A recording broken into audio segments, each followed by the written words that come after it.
Caro Keraland présente Caro Coco Park, votre parc de loisirs et de détente. Jardin créole, toboggan géant, activités aquatiques et terrestres vous apporteront à la fois sensations, adrénaline et décontraction. Régalez-vous dans son restaurant, le Coco Blue, ou dans l'un de ses snacks. Partagez des émotions fortes dans la zone de jeu Coco Game, où Escape Game, réalité virtuelle et maison de la peur vous offre un 3 en 1. Fêtez vos meilleurs événements avec Caro Coco Recept dans nos espaces privés lounge. Séjournez chez Caro Coco Lodge, des hébergements de charme, proches de la plage ou du spa. Caro Keraland, le cœur de tous vos loisirs. Réunion Actualité. Au sommaire de ce journal, nous entendrons Monsieur Gendron, responsable de la CISE, pour faire le point sur la situation dans l'Est et notamment du côté de Terre-Rouge. Il provoque un accident sous l'emprise d'alcool et on prime avec des fausses plaques. Dans le baromètre, nous parlions de la délinquance juvénile avec certaines propositions avancées par des élus. Quelles sont vos solutions? Vous entendrez vos interventions. Météo, journée ensoleillée, température largement au-dessus des 30 degrés. Météo complète à retrouver à la fin de ce journal.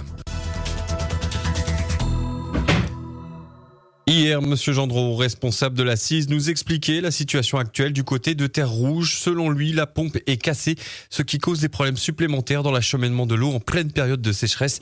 Des travaux ont débuté pour une durée totale de 4 jours. On vient de subir une casse mécanique sur le forage de Terre-Rouge, une pompe immergée qui est à 120 mètres de profondeur dans un forage.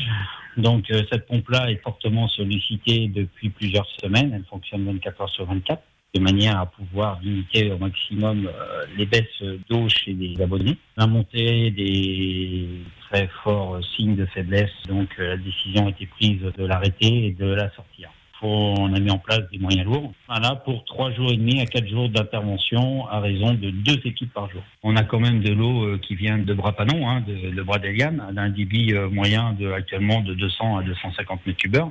Il est clair que le forage de Terre-Rouge ne va pas produire pendant 4 jours. Et ces propos ne sont pas passés inaperçus puisque nous avons reçu plusieurs réactions directes hier, florilèges de vos appels sur notre antenne. Regarde par en tout cas. Il prend l'antenne, il rigole déjà, comme un imbécile. Il est fier de lui, il est un appel à plus de civilité. Ou la pointe de couler dans le robinet, ou gagne pas fait cuire manger, gagne pas fait vaisselle, ou gagne pas les toilettes, ou gagne pas fait tout. Il est dit de monde pour l'able, toi un peu de civisme. Ça fait 40 ans la CISE de Saint-André. Les bons, jamais la CISE la tire la sonnette d'alarme pour dire il faut à nous plus de réservoirs. Aujourd'hui, il arrive comme un cheveu sur la soupe, là, il arrive, il dit aux gens, c'est pas notre faute, mais c'est le ressort de qui alors? T'es franchement chef. Ou sont pas gênés donc? L'intervention de ce responsable de la CISE me paraît absolument incorrecte au regard de la population de la Réunion. J'ai été surpris de voir les propos de ce monsieur. Comment ça s'appelle l'incompétent qui est intervenu de la CISE? Il a dit qu'il n'était pas compétent. Qu'est-ce qu'il fait à sa place? Je trouve qu'il se fout de la gueule du peuple, qu'il se fout de la gueule des gens de Saint-André et tout. Il rigole. On n'a pas d'eau. Il y a un gros souci d'eau en 2025 et il rigole. Je sais pas, il faut qu'il revoie son dossier. Je sais pas, mais moi, ça m'écœure un truc comme ça. Et là, on est en train de donner un lot à 1 000 € le mètre cube aux gens. Voilà, autre information qui vient d'arriver, la reprise des distributions d'eau se reprendra donc à partir de 14h à Saint-André. La distribution de bouteilles d'eau reprendra dans les conditions avant cet arrêt hier suite à une pénurie. Reprise donc de la distribution des bouteilles d'eau à partir de 14h à Saint-André. Allez, on passe à autre chose. Un accident sous emprise de l'alcool qui se termine avec un délit de fuite et le tout couronné par l'utilisation d'une fausse plaque d'immatriculation. Ce malheureux enchaînement est tombé sur la femme de notre auditeur hier à la Plaine des Cafes. Elle cherchait des témoins de cet incident et surtout à retrouver le conducteur. Ma femme vient de faire un accident là, et le chauffeur de camion l'a enfui. Maintenant, sa plaque, c'est une fausse plaque. Les gendarmes étaient sur place, et mes 2 petits-enfants étaient choqués dedans, mes 2 filles étaient dedans, le chauffeur de camion l'a enfui. Sur le chemin Boiscourt, Plaine des Caves. On a beaucoup de témoins, mais le camion, c'est une fausse plaque. Le camion de changement, oui, c'est pour emmener les manèges. C'est un camion jaune et rouge. Là, tu vois sur la route, il donne le numéro de plaque que moi, n'en a. Mais c'est des fausses plaques et dessus. C'est pour ça lui l'enfuir. Et en plus que ça, il vient de boire. Si réforme mon loto, il y a 3 mois, moi, plus mon loto. La réforme tout le côté, tout sur longueur. Les gendarmes ont dit, on a 2. C'est un camion jaune et rouge qui transporte des manèges. Mais on rend compte, c'est qu'un camion aussi gros que ça, il a fait des 18 en gros. Et bien sûr, si vous avez des informations, vous pouvez l'appeler au 06 92 77 52 74. Des voleurs qui n'ont pas froid aux yeux. Partons à Sainte-Clotilde à présent, où une auditrice se dit traumatisée par un événement qui s'est produit il y a quelques jours. Elle a pris sur le fait un jeune majeur suspendu à la gouttière, donnant sur la chambre de ses enfants. Les jeunes hommes voulaient voler des mangues juste à côté de son logement. Mais étant une maman célibataire, elle ne se sent pas du tout en sécurité. J'ai eu la chance, parce que c'est la chance, de tomber sur quelqu'un accroché sur ma gouttière de la fenêtre de mes enfants. J'ai 2 enfants à la maison et je suis une femme tout seule. Il était agrippé sur la gouttière de la fenêtre. Je parle d'un immeuble. Il y a eu la police qui est intervenue. Ils ont attrapé 2 jeunes, pas mineurs. Mes voisins, ils avaient déjà appelé la police. Et le mec, il était agrippé parce que ses copains, ils étaient en train de voler des mangues à côté. Et le mec, en fait, il a trouvé le moyen de s'agripper à la gouttière. J'ai eu la peur de ma vie. Voilà ce qu'on pouvait dire. Et dans le baromètre ce matin, nous parlions justement de la délinquance juvénile et notamment concernant la réaction de certains élus face aux violences urbaines. On parle de sanctions, voire même de retour au pays. On parle même de suppression des allocations. Alors ces menaces sont-elles sérieuses ou alors est-ce que ce sont là que des effets d'annonce ? Quel est votre avis ? On écoute tout de suite vos réactions.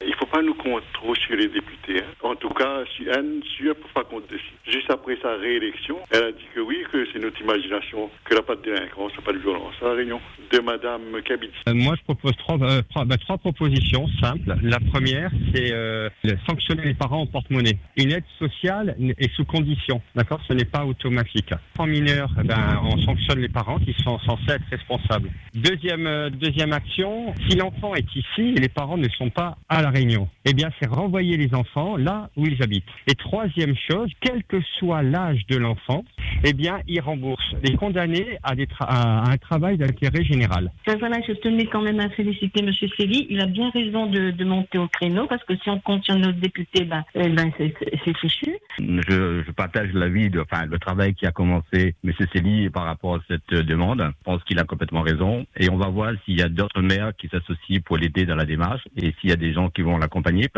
et là on va voir les maires qui font leur travail et ceux qui font pas leur travail. Vous pouvez continuer à réagir, bien sûr, sur le 02 62 99 12 00. Allez, on va parler de l'amélioration de l'habitat. Cette Gramoud de 64 ans est très malade alors qu'elle habite au Tampon. Son dossier d'amélioration de l'habitat est au point mort. Depuis 2022, elle n'a aucune amélioration de la situation. Au contraire, elle aurait chuté à de nombreuses reprises dans son logement. Elle lançait un utile appel à l'aide hier.